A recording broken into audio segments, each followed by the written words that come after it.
Tidak ada.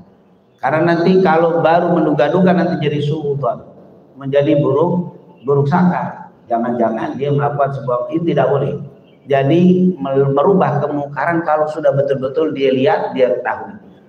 Lihat di sini tentunya dengan kasat mata langsung atau dengan perintah yang jelas, baru itu katakan melihat. Tapi kalau masih belum, maka tidak ada kewajiban untuk merubah sebuah kemungkaran. Ini tentunya penjelasan para ulama dari kalimat man ra'a minkum munkaran.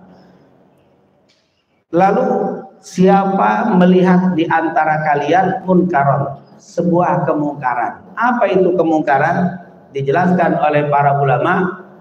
Definisi munkar, al-munkar dziddu al-ma'ruf.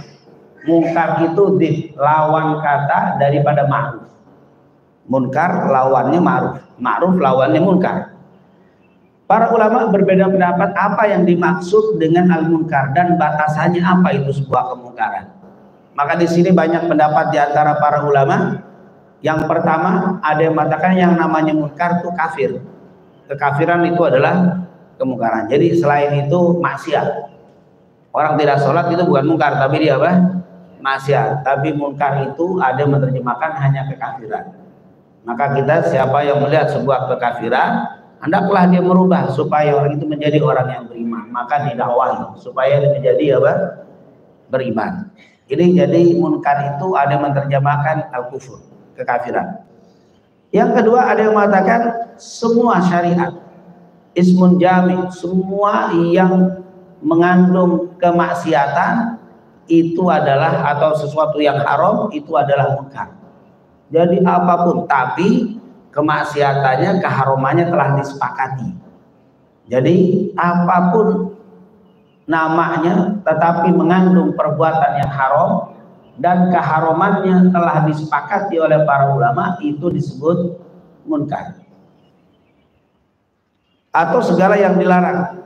Ini disebutkan oleh banyak pendapat sesuatu yang diketahui secara akal dari syariat keburukannya. Intinya sesuatu yang buruk tetapi keburukan itu disepakati. Kalau khilaf itu bukan munkar. Mabok itu jelas, minum khamr. Tidak ada khilaf di antara para ulama. Itu adalah sebuah kemungkaran. Zina tidak ada yang khilaf. Semua perkara yang telah disepakati itu disebut munkar. Bukan menurut saya haram, menurut Bapak belum haram karena ada pendapat yang lain, itu belum munkar namanya. Maka jangan sampai kita melihat semua yang berbeda dengan saya munkar, itu lain. Maulid, perayaan Maulid, menurut saya ini bid'ah. Lalu saya berjuang untuk menghabisi orang yang bermaulid. Di mana-mana saya akan ribut masalah Maulid ini. Kenapa kok semangat banget menghentikan Maulid? Ini munkar. Nah, ini berarti dia menganggap sebuah yang berbeda pemahaman dengan dia sebuah, bukan begitu munkar. Munkar itu yang telah disepakati kesalahannya, perbuatan haramnya, dosanya disepakati, itu namanya munkar. Ada orang tahlilan, kita masuk ke kampung, ada orang tahlilan, langsung saya berusaha langsung menghilangkan tahlil yang biasa dilakukan. Emang tahlil haram apa tidak?